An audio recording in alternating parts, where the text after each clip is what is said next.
ఒక వ్యక్తి చనిపోయిన తర్వాత ఆ శవాన్ని వాళ్ళ కొడుకులే ఎందుకు మోస్తారు? ఇదేం నేను అడగట్లా. గరుత్మంతుడు సాక్షాత్తు విష్ణుమూర్తినే ఇలా అడిగాడు. ఇదొక్కటే కాదు, ఇంకా చాలా అడిగాడు. అదే తర్వాత గరుడ పురాణంలా మారింది. సరే, ఇదంతా పక్కన పెడితే ఆ ప్రశ్నకి స్వామివారు చెప్పిన సమాధానం, ఒక మనిషి చనిపోయిన తర్వాత ఆ ఆత్మ భూలోకాన్ని వదిలి వేరే లోకానికి వెళ్ళటానికి ప్రయాణం మొదలుపెట్టాలి.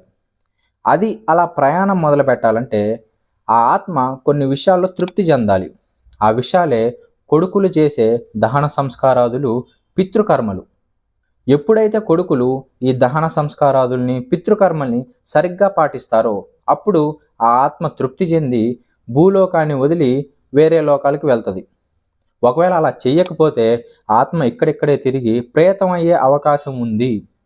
కాబట్టి భూలోకం నుంచి వేరే లోకాలకి ఆత్మని మోసుకెళ్లే బాధ్యత కొడుకు మీద ఉంది. కాబట్టి దాన్ని ఖచ్చితంగా పాటించాలి అని గుర్తు చేస్తూ ఆ శవాన్ని కొడుకులతో మోయిస్తారు.